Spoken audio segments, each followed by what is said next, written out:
따뜻한 5월, 그것이 알고 싶수다를 찾아온 제보자는 17의 앳된 얼굴을 한 고등학생이었습니다. 그는 불안한 목소리로 입을 열었습니다. 어버이날이라 평소보다 조금 일찍 왔거든요. 용돈 모아서 케이크도 사왔는데 제가 아버지랑 같이 둘만 살고 있다 보니까 평소에는 아버지한테 해드리는 게 없어서 어버이날이라도 좀 챙겨드리곤 하거든요. 뒷방문을 여니까 아버지가 쓰러져 있는 걸 발견한 거죠. 그래서 깜짝 놀라서 119 부르고 병원 갔더니 폐류 독소 때문이라고. 다녀왔습니다.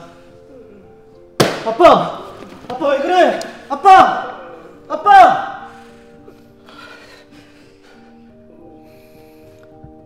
네, 거기 119죠. 저희 아빠 몸이 좀 이상해요. 내 몸이 좀 빳빳하고 빨리 와주세요.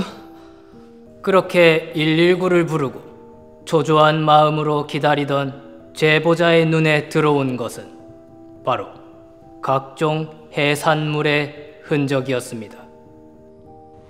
제가 없을 때 해물라면을 끓여 드셨나 봐요. 원래 저희 아버지가 해물을 엄청 좋아하시거든요. 그러다 보니까 신선도도 많이 신경 쓰시는 편인데 폐류 독소 때문이라니까 저는 바로 받아들이기가 좀 어려웠죠. 즐겨 먹는 해산물이었기에 신선도나 혹시 모를 위험에 늘 신경을 써왔다던 제보자의 아버지. 그런데 어떻게 폐류 독소에 노출된 것일까요? 제보자는 해당 해산물이 직접 산 것이 아닌 선물로 받은 것이기에 문제가 생겼을 수도 있다고 설명했습니다. 그 아버지 친구분께서 부산에 살고 계셔서 늘 해산물을 보내주시거든요.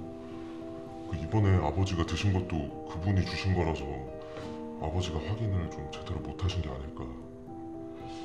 실제로 며칠 전 부산에서 조개와 같은 폐류를 보내온 기록이 있었고, 사고가 있던 당일 피해자가 섭취한 해산물의 대부분은 조개였습니다.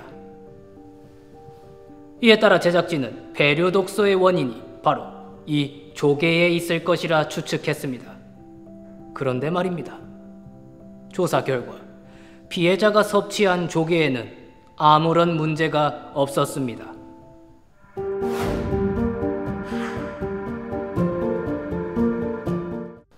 제작진은 사건의 원인을 찾기 위해 조개를 보내왔다는 피해자의 친구를 찾아갔습니다. 제가 보낸 거예요.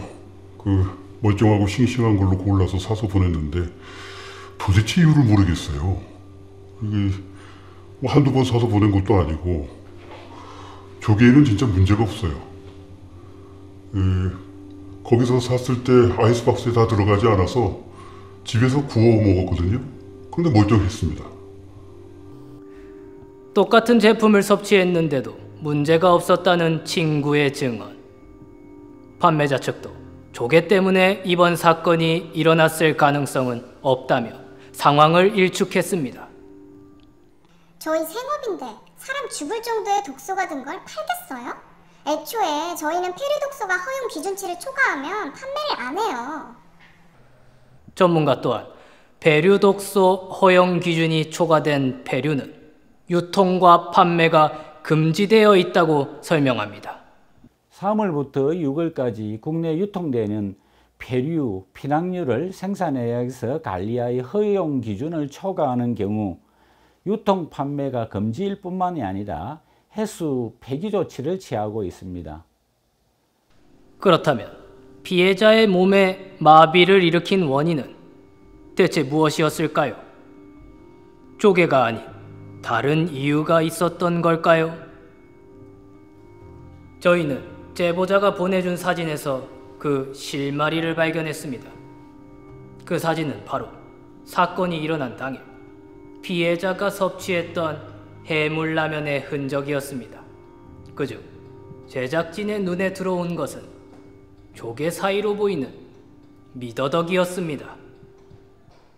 폐류 독소는 3월부터 6월 봄철에 또 바다에 서식하는 폐류뿐만이 아니라 멍게나 미더덕 등 피낭류 내에도 축적되어 사람이 섭취하면 마비되거나 설사를 발생하거나 기억상실 등의 중독 증상을 일으킬 위험이 있습니다. 미더덕이 폐류독소 증상을 일으킬 위험이 있다는 사실을 확인한 제작진은 제보자에게 미더덕의 출처를 물었습니다. 그것도 아버지 친구분이 보내주셨을 거예요. 최근에 아버지가 말씀해 주셨거든요. 제보자의 이야기는 아버지와의 메시지에도 고스란히 담겨 있었습니다. 그런데 말입니다. 미더덕과 조개는 보내온 날짜가 달랐습니다.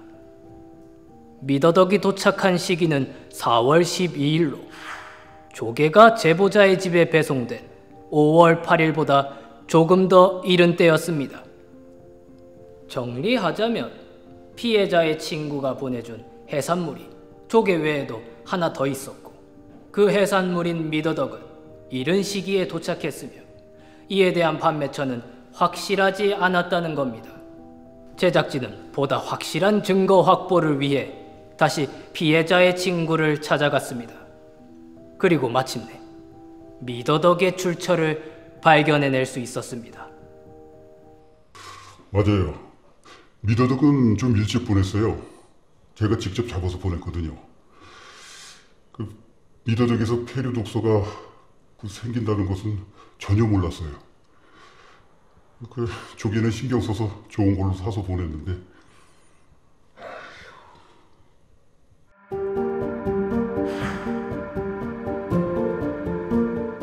폐류독소.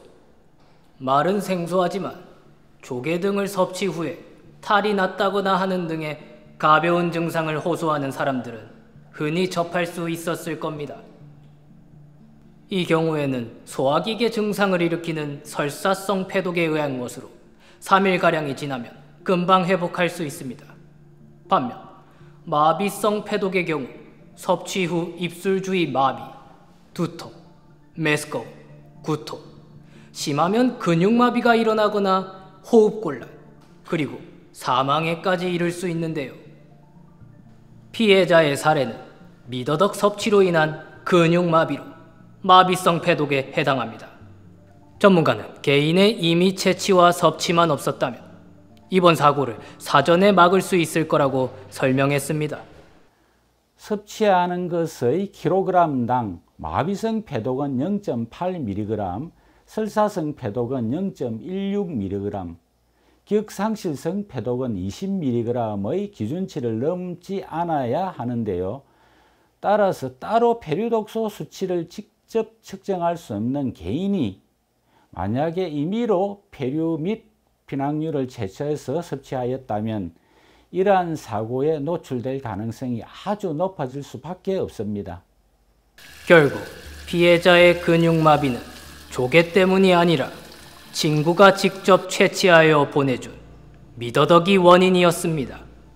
대체로 폐류독소는 매년 3월부터 남해 연안을 중심으로 발생하여 점차 동해안과 서해안으로 확산이 되고 해수온도가 15도에서 17도일 때 최고치였다가 6월 중순부터 18도 이상으로 상승하면 자연 소멸하는 특징을 가지고 있는데요. 하지만 이미 기준치를 초과한 폐류독소의 경우 개인이 냉장을 하거나 냉동을 하거나 가열 조리하여도 파괴되지 않습니다. 마비성 폐류독소, 기억상실성 폐류독소, 설사성 폐류독소, 신경성 폐류독소, 베네루핀, 테트라민. 이 모든 게 섭취하는 폐류나 피낭류에 따라 발생할 수 있는 폐류독소의 종류입니다. 그렇다면 폐류독소 예방은 어떻게 해야 할까요?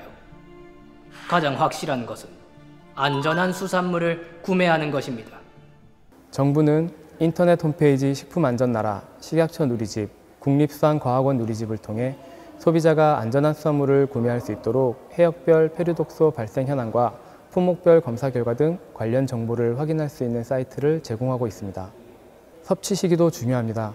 폐류독소가 자연 소멸되는 6월 이후에 섭취하는 게 제일 좋고, 만약 의도치 않게 폐류독소를 섭취하고 신경마비, 소화기 증상이 나타났을 경우에는 즉시 인근 병원이나 보건소로 가서 근육마비나 격심한 호흡곤란으로 사망에까지 이르지 않도록 대처하는 것이 매우 중요합니다. 그 어느 때보다 단란하고 행복한 시간을 보냈어야 할 어버이날. 피해자와 제보자에게는 악몽과 같은 하루가 되고 말았습니다. 그리고 그것은 좋은 마음으로 선물을 보낸 피해자의 친구도 마찬가지일 겁니다. 얼마 전에 잡은 거니까 괜찮겠지.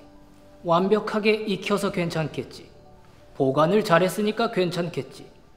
한여름은 아니니까 괜찮겠지.